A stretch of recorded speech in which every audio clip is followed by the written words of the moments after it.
Chapter 2. Blow the trumpet in Zion, and sound an alarm in my holy mountain.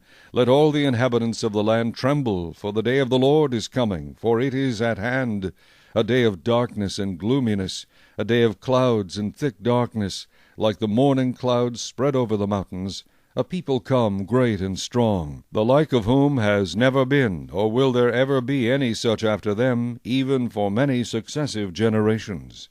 A fire devours before them, and behind them a flame burns. The land is like the Garden of Eden before them, and behind them a desolate wilderness. Surely nothing shall escape them. Their appearance is like the appearance of horses, and like swift steeds, so they run. With a noise like chariots, over mountain tops they leap, like the noise of a flaming fire that devours the stubble, like a strong people set in battle array. Before them the people writhe in pain. All faces are drained of color. They run like mighty men. They climb the wall like men of war. Every one marches in formation, and they do not break ranks. They do not push one another. Every one marches in his own column. Though they lunge between the weapons, they are not cut down. They run to and fro in the city. They run on the wall. They climb into the houses. They enter at the windows like a thief. The earth quakes before them, the heavens tremble, the sun and moon grow dark, and the stars diminish their brightness.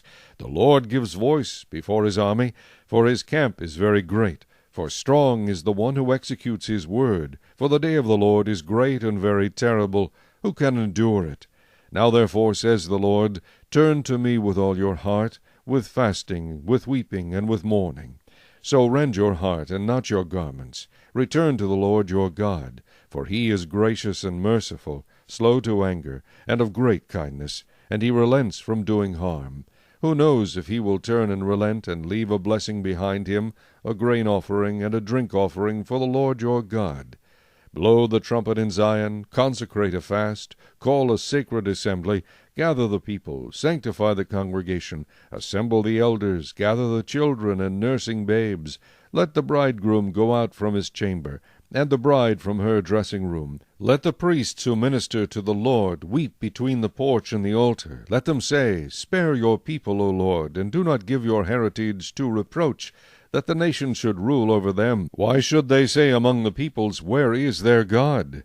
Then the Lord will be zealous for his land, and pity his people. The Lord will answer, and say to his people, Behold, I will send you grain, and new wine, and oil, and you will be satisfied by them. I will no longer make you a reproach among the nations, but I will remove far from you the northern army, and will drive him away into a barren and desolate land, with his face toward the eastern sea, and his back toward the western sea. His stench will come up, and his foul odor will rise, because he has done monstrous things.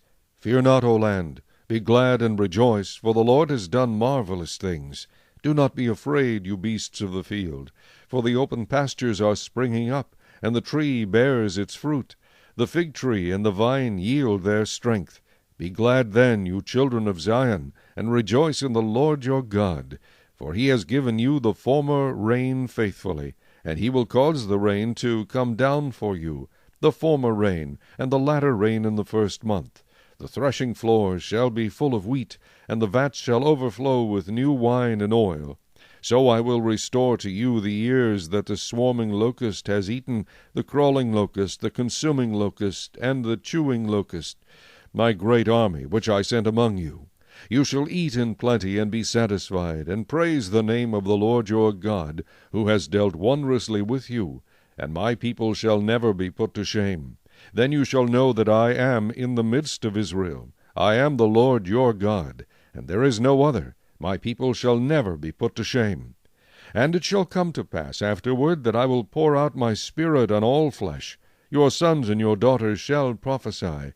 Your old men shall dream dreams. Your young men shall see visions. And also on my men-servants and on my maidservants I will pour out my Spirit in those days. And I will show wonders in the heavens and in the earth, blood and fire and pillars of smoke. The sun shall be turned into darkness, and the moon into blood, before the coming of the great and awesome day of the Lord. And it shall come to pass that whoever calls on the name of the Lord shall be saved. For in Mount Zion and in Jerusalem there shall be deliverance, as the Lord has said, among the remnant whom the Lord calls.